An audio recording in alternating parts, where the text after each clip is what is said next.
Again, now, could the coup in Niger be a French winter? That's the view of one commentator. The country has joined Mali, Guinea, Conakry, and Burkina Faso, who all are former French colonies and have recently experienced coup d'etats. Supporters of the Niger coup are demanding that France should withdraw its troops from the country. Well, let's discuss this now with political commentator Donovan Williams. Donovan, good afternoon. Welcome to today, and thank you very much for your time. I've read your opinion piece about what's been happening there, and you are wondering whether what's going on in West Africa, particularly now in Niger, after Mali, Burkina Faso, and Guinea, Conakry, just to separate it from Guinea-Bissau, the former Portuguese colony. You wonder if we will name this the French winter. I mean, when the uprisings happened in the northern part of Africa, we now know them as the Arab Spring. Yeah. I mean, given that it's winter right now, I think that's how the phrase came about.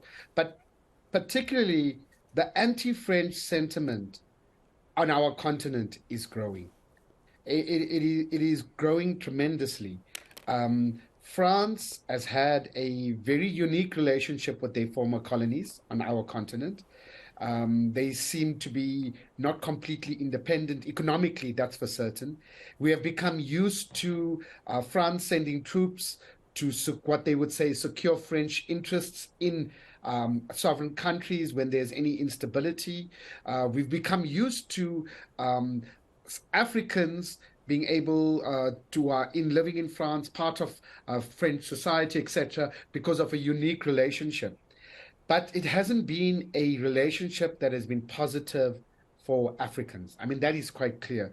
And France may be a bit of an extreme, but clearly there's something wrong in our world where all former colonies within Africa have not gotten the respect from their former colonial masters in any manner whatsoever. And that's part of what serves the inequality in our world. But right now, what we are seeing in Niger has been something that has taken place since the fall of Libya in what was termed the Arab Spring.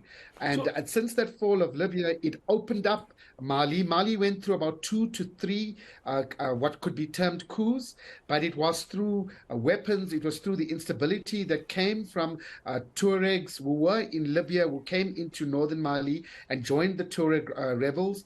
And France actually tried to help in terms of quelling rebellions, but not for greater democracy. Yeah. And I think this is the real problem. The real problem is France and even the elites within those countries and African elites as well are not on the side of making certain that we have proper, genuine, sustainable democracy on our continent.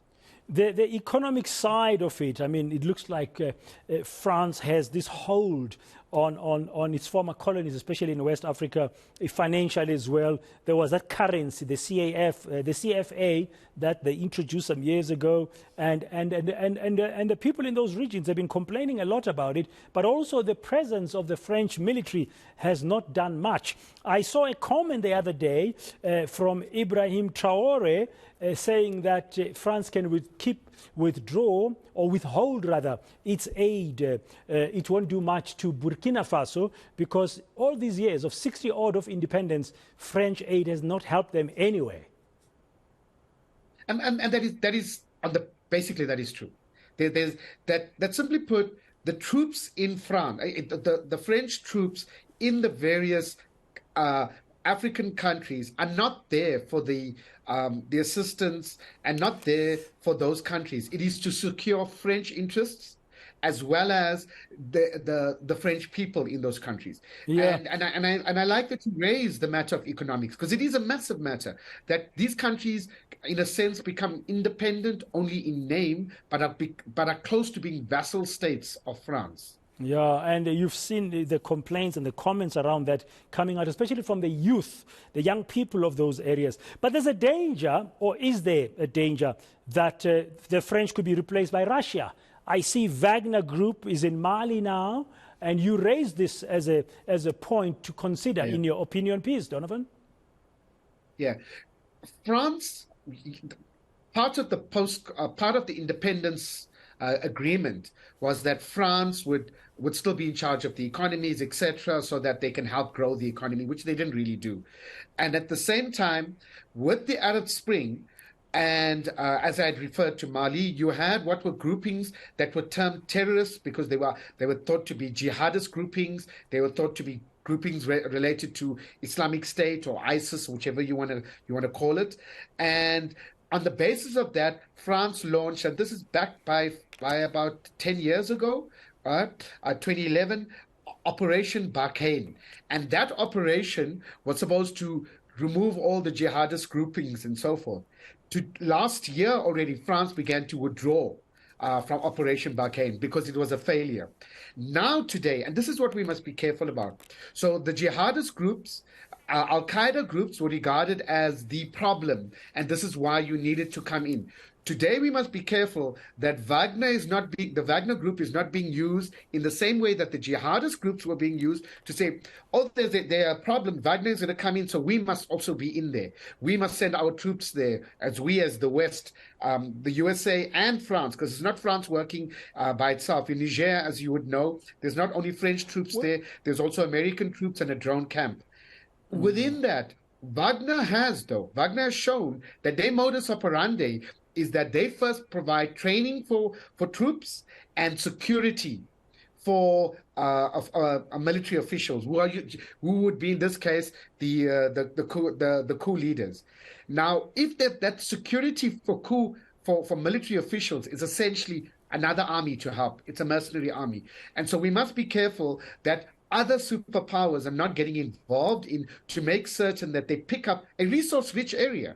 And that's what it comes to every single time within our continent, even if it's Mozambique, right? That it's about the resources in our continent, and those who are coming to help are not really coming to help. They're only coming to make certain that they can secure those resources for their countries back home, for their people back home. And you just mentioned Mozambique. It just reminded me of what former President Joaquim Chissano said when they discovered these huge natural gas deposits of Cabo Delgado. He says, I pray this will not be a curse, but a blessing for our country. Now we've got conflict happening in northern Cabo Delgado province.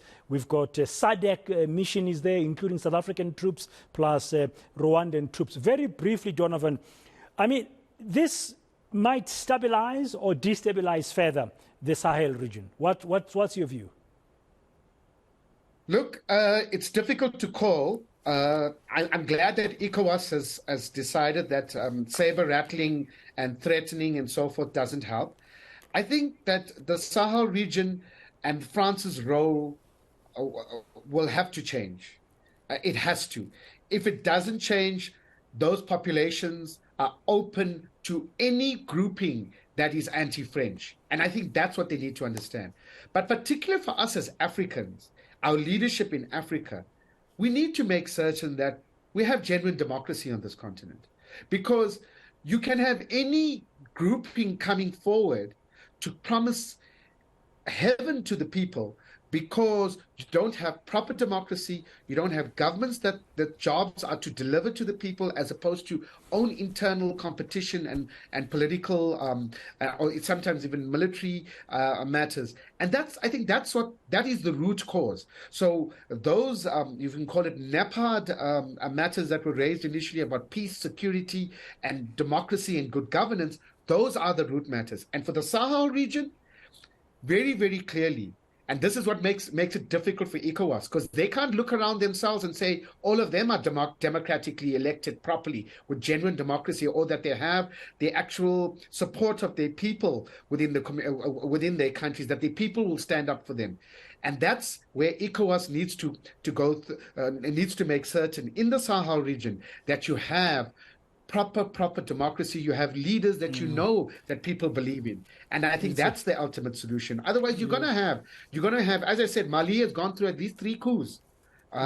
So it may not be the last one.